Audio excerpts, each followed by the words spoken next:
Bonjour, c'est Franck de Créer Gagner. Eh bien, cette vidéo va être dédiée à quelque chose qui va donner une suite, à mon avis. Il va y avoir plusieurs vidéos sur ce thème-là, parce que c'est tellement, ça concerne tellement de personnes ça touche au plus profond de nous-mêmes, surtout pour les entrepreneurs. C'est comment devenir meilleur, meilleur dans ce que l'on fait, dans ce que l'on est. J'aime bien cette phrase, on est je sais plus si c'est Kant, Spinoza, enfin bref, je laisserai ça à ceux qui le savent, mais on est ce que l'on fait. Si vous ne faites rien, vous n'êtes rien. Si vous faites beaucoup, vous êtes. Donc c'est ma vision des choses. Si vous souhaitez entreprendre et vous avez des projets, vous les mettez en place, vous bossez, vous mettez de l'énergie, c'est une très bonne façon d'exister, une très bonne façon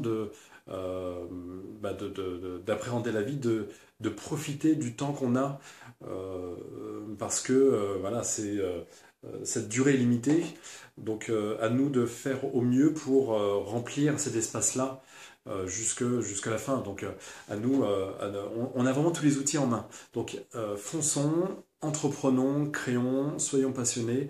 Et pour ça, il faut être meilleur, ne pas se laisser aller à la médiocrité, ne pas se reposer sur ce qu'on est, sur le peu qu'on est.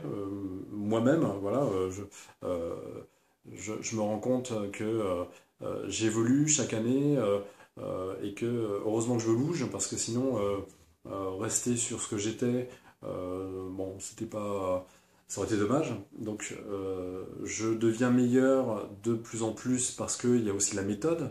Donc comment devenir meilleur avec soi en termes de compétences pour les autres, en termes de bien-être, d'épanouissement. C'est un sujet qui est tellement vaste, qui touche tellement de choses et qui change énormément de choses dans votre vie. Je prends mon exemple à une période où voilà, j'étais salarié, je savais que voilà, il fallait que j'entreprenne, que je sorte de ça, mais j'étais pas bien, j'étais pas à ma place. Et lorsque j'ai commencé à entreprendre, bah, ça semblait évident. Voilà, il y a eu le déclic. Pourtant, j'ai pas fait grand-chose. J'ai négocié un départ parce que la rupture conventionnelle n'existait pas à ce moment-là. Une espèce de faux licenciement. Bah, je me suis retrouvé devant une espèce de grand vide à combler. Ça faisait peur. C'était bon, je savais ce que je voulais faire, entreprendre, mais les choses étaient relativement floues, même si j'avais commencé à travailler un petit peu avant. Et voilà, il y avait une liberté à digérer, il y avait un certain nombre de choses.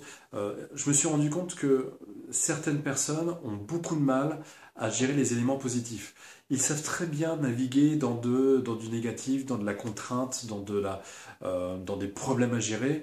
Euh, Ça, ce sont des personnes toxiques qui prennent beaucoup d'énergie. Moi, je fuis ça. Moi, je veux des personnes optimistes qui veulent construire. Alors, évidemment, on a tous des moments de faiblesse, moi-même, mais la constante, c'est ça, c'est construire pour avancer. Donner le meilleur de soi-même, c'est aussi donner le meilleur aux autres, le montrer, et c'est pas simplement une posture, c'est vraiment capitaliser sur l'image qu'on donne de soi aux autres. Et forcément, ça a un retour. Donc voilà, on fait tous des erreurs, il y a des choses qu'on fait mal, il faut travailler sur ça, ne pas les reproduire et avancer. Autre point, pour moi, être meilleur, c'est aussi se former tout le temps.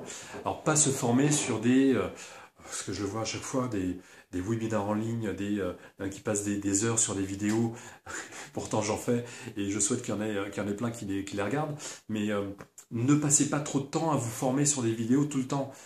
Sachez définir un objectif, quelque chose qui corresponde à ce dont vous avez besoin, et à mettre en face des informations, des formations qui correspondent à ça. Sinon, vous pouvez passer toute votre vie à avoir plein d'informations dans tous les sens. Je veux dire, aujourd'hui, il y a un tel accès à tellement de choses que de toute façon, vous pouvez nuit et jour, 24 heures sur 24, ne faire que ça. Il faut sélectionner.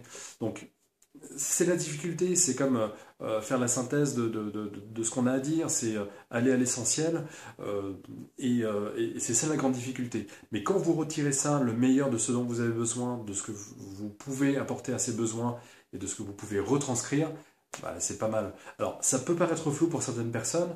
Concrètement, ça commence par je me lève le matin, j'ai des petites habitudes, des petits rituels qui permettent de bien démarrer, bien séquencer ma journée.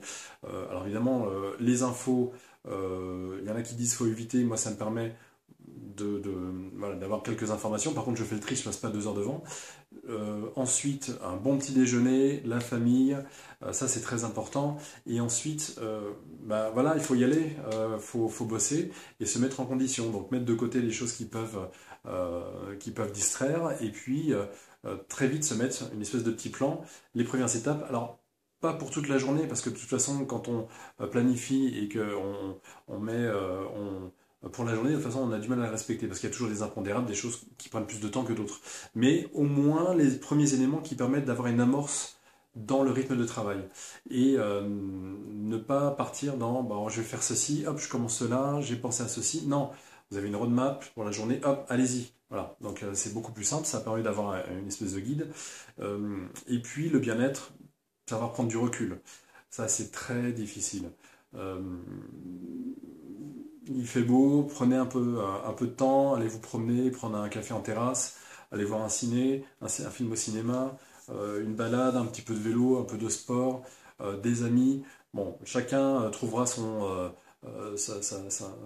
échappatoire, mais ce qui peut être intéressant, c'est de trouver quelque chose, une ligne de fuite qui vous permette de recharger un peu vos batteries et de prendre la distance. Ne restez pas à 100% tout le temps dans le business, dans ce que vous faites. Je sais que c'est très difficile.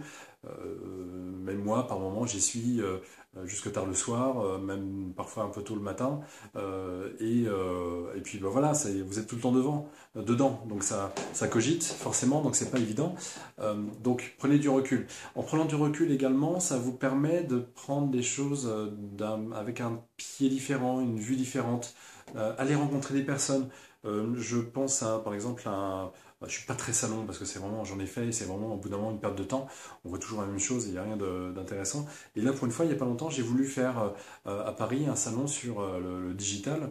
Et je me suis dit, bon, j'y vais, je vais forcément voir les mêmes choses, les démonstrations, les PowerPoint qui défilent, les démos, les softs, les machins.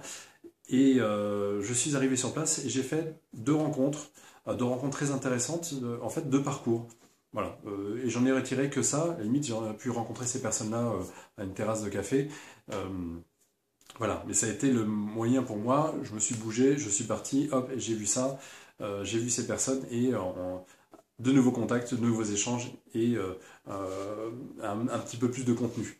Donc voilà, être meilleur, c'est un vaste sujet. Là, j'ai effleuré simplement le sujet.